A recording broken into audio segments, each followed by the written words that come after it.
میں آج سیرت کے اس جلسے میں آپ سے کہنا چاہتا ہوں، خدا را اپنے خولوں سے نکلو، اگر ان خولوں سے نہ نکلے انہی خولوں میں مار دیے جاؤ گے، انہی خولوں میں بند مار دیے جاؤ گے۔ کیا ظلم ہے؟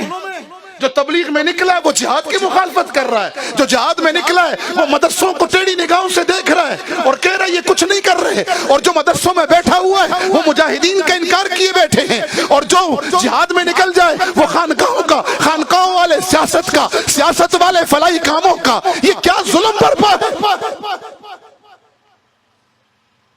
تم نبی کی امتی ہو یا کسی شعبے کے غلام ہو؟ تم نے رسول اللہ کی غلامی کا توق پہنا ہے یا کسی شعبے کی غلامی کا توق پہنا ہے؟ اگر یہ کام تم اپنے باپ کے گھر سے لائے تھے پھر لڑو، کیونکہ یہ تمہارے باپ کی جائیداد ہے۔ اور اگر ایسا نہیں ہے، تبلیغ، دعوت، تزکیہ، جہاد، خیر کے کام، فلاحی امور، سوشل ورکر، سیاست اسلامیہ، تعلیم و تعلم، اگر یہ تمہارے نبی کا دیا ہوا کام ہے تو پھر سارے ہمارے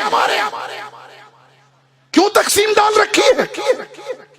ایک چلہ لگاتے نہیں، علماء پر باتیں شروع ہو جاتی ہیں، جہاد کے میدانوں کا ایک پھیرا لگتا نہیں ہے اور خانقاہوں پہ باتیں شروع ہو جاتی ہیں۔ دو ضربیں لگانی ابھی آئی نہیں ہیں، پہلے لطیفے کا سبق ابھی پار کیا نہیں ہے اور بیٹھ کر انگلیاں اٹھاتے ہو سوشل ورکروں پر، اور ان کو دیکھو سوشل ورکر بن گئے، کنویں کھود رہے، نمازوں سے غافل ہیں، شادیاں کرا رہے، دین سے غافل ہیں، جہاد سے غافل ہیں، عبادت سے غافل ہیں، تزکیے سے غافل ہیں، اور سیاست اسلامیہ کر رہے ہو تو باقیوں کا انکار مت کرو۔ بنفسی، نہ میں مدرس ہوں، نہ صوفی ہوں، نہ مبلغ ہوں، نہ مجاہد ہوں، نہ سوشل ورکر ہوں، نہ سیاستدان ہوں، کچھ نہیں ہوں۔ کیا حیثیت ہے میری؟ مجھے تو آقا کی نسبت ملی ہے نا، اس نسبت نے مجھے یہاں پہنچایا، ورنہ میری حیثیت کیا ہے؟ آپ کی حیثیت کیا ہے؟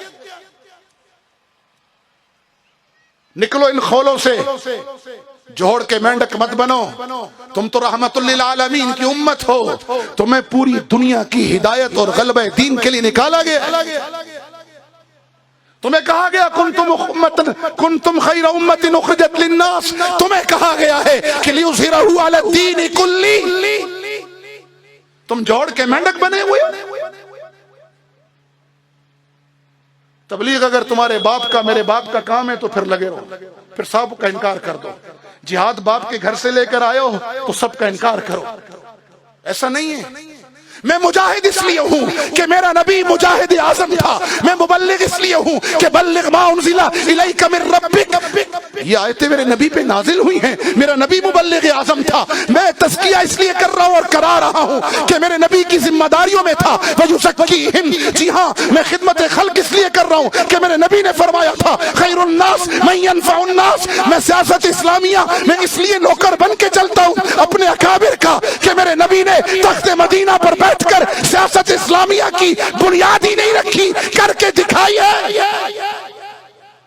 اور میں مدرسوں کا نوکر اس لیے ہوں، میں علماء کی جوتیاں اس لیے سیدھی کرتا ہوں، ان کو وارث انبیاء اس لیے سمجھتا ہوں کہ میرے نبی نے فرمایا انما بعثت معلما، اور میں تو آیا ہی معلم بن کر ہوں۔ تو اگر محمدی ہو تو پھر اعلان کرو مدرسے بھی ہمارے ہیں، فلاحی کام بھی ہمارا ہے، تبلیغ بھی ہماری ہے، جہاد بھی ہمارا ہے، سیاست بھی ہماری ہے۔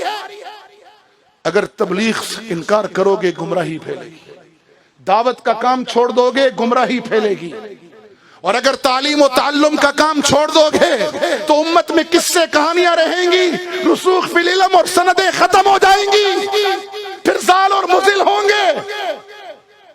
اور اگر تزکیہ نفس چھوڑ دو گے لوگ شیطان سے بڑے نفس پرست بن جائیں گے، اور اگر جہاد چھوڑ دو گے تو 1.5 ارب ہو کر بھی ذلیل ہو جاؤ گے، اور اپنے بھائی کے منہ میں خود نوالا نہیں ڈالو گے تو کافر این جی او نوالا ڈالیں گی، ایمان لے جائیں گی۔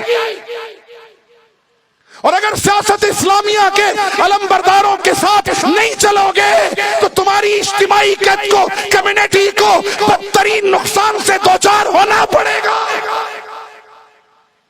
سمجھو بات کو، نکلو جغرافیہ پرستی سے، نکلو قومیت و صوبائیت اور فرقوں کی لعنت سے، تم محمدی ہو۔